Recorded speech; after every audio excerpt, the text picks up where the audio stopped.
Hello again, lovelies. Welcome back to my kitchen. Again, we're going to be working on some very basic cooking skills so that you can get confident in what you're doing. We're going to make mashed potatoes today.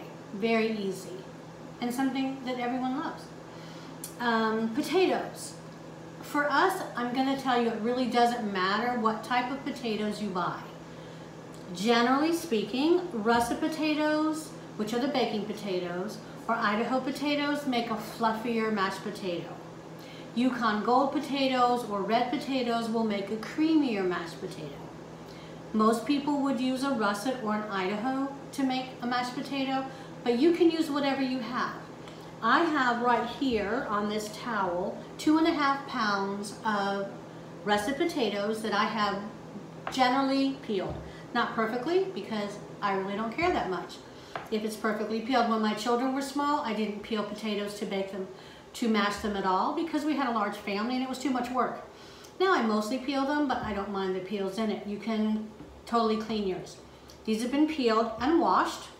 I'm gonna cut them into cubes. Now you want them to be similar in size. I don't go real small, I cut them in half. Then I lay them down and I cut them again. And then I'll cut them into chunks.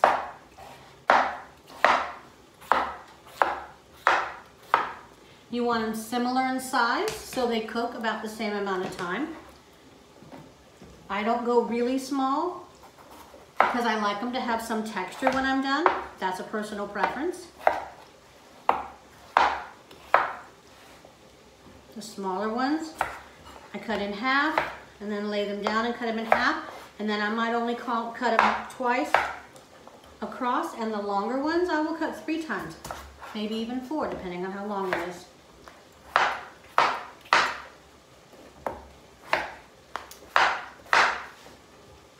This is enough to serve about 4 people. You want about 3/4 of a pound per person.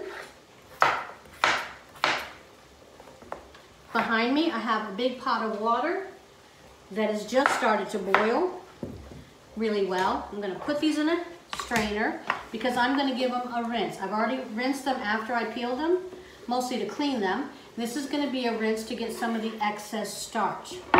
So I'm gonna run these under cold water and give them a rinse, and then I'm gonna carefully use the handle and dip them into the boiling water and pour them in, and I'm gonna let them cook for about 12 to 15 minutes until they are fork tender. When I stick a fork or a knife in them, they won't go through it very easily and almost begin to fall apart, but I don't want them to disintegrate.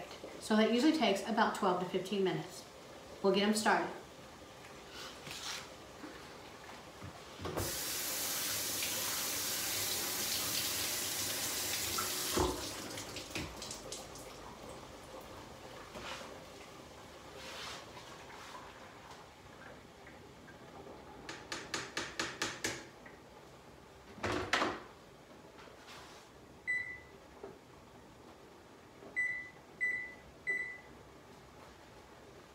I set my timer for 12 minutes and we'll check them then. Okay, so I just drained my potatoes. I want to show you what I mean by fork tender. Just get a slotted spoon, stick it in there, and poke it through like that. It goes through without much resistance. It will break apart, but it won't crumble. It will not disintegrate. So it has enough body, has enough texture to make a good mashed potatoes. So what I've done, I strained them into the sink, and I put them back in the hot pan and set it on the hot burner for just a minute to dry them out. I'm gonna go get them now, and I'm gonna show you how I prepare them.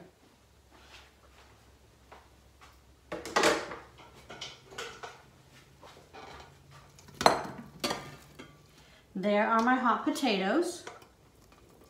Get them all in there. We lost a couple, hang on. Okay.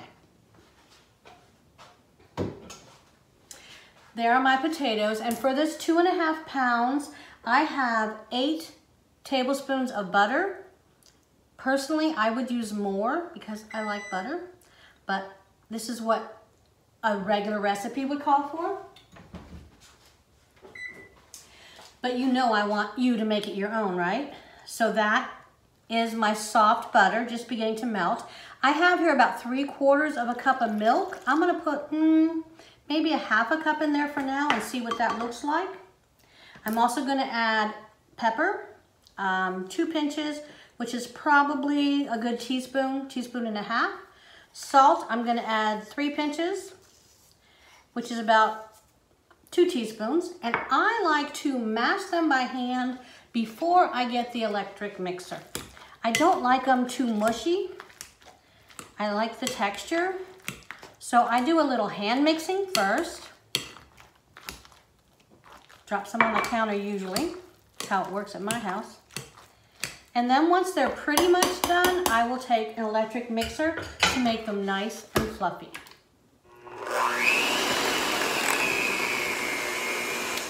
Now normally I would do all this in the pan that I cook them in to save myself something to wash because I'm using a quality stainless steel pan, but I wanted to do it in a glass bowl so you could track with me and see how it's done.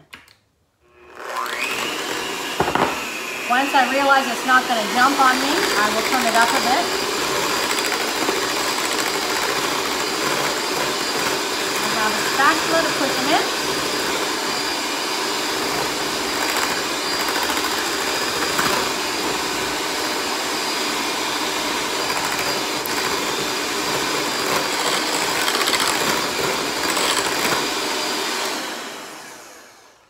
And then, of course, the most important part is always to taste.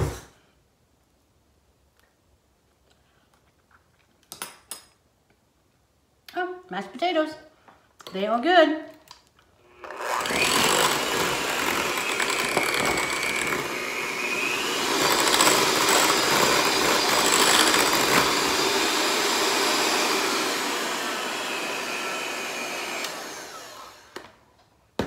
All right, so that is it. Fluffy, quick mashed potatoes, the basic recipe. Okay, so this is your basic mashed potatoes. Fluffy, hot, creamy, yummy, just the right amount of everything for me. That's my preference. When you make yours, you can add more butter, you can add less butter. If you add more milk, they're just gonna get creamier. I like them more fluffy than creamy. You can add cheese if you want to make them in advance and have them in a few hours because you're trying to time everything for dinner. You can add some sour cream. For this many, maybe about a 1/4 cup of sour cream. Or you can add cream cheese. That extra fat will help it to stay moist longer and not dry out. These could be kept covered in a warm oven or in an off oven actually for about an hour and they still would be very good. But that is your basic recipe. Now you know how to make something else. I want to help you build confidence in cooking so that you're not afraid of it, so that you can enjoy it and you can make it your own. Don't have to do it exactly like I say. If it turned out good, if you enjoyed eating it and you enjoyed making it, then you did it right. Thanks for stopping in. Don't forget to subscribe so you can see what else we're going to handle in the near future, what else we're going to tackle in the near future, and give it a thumbs up if you learned anything. Have a great day. Thanks for stopping in. See you next time.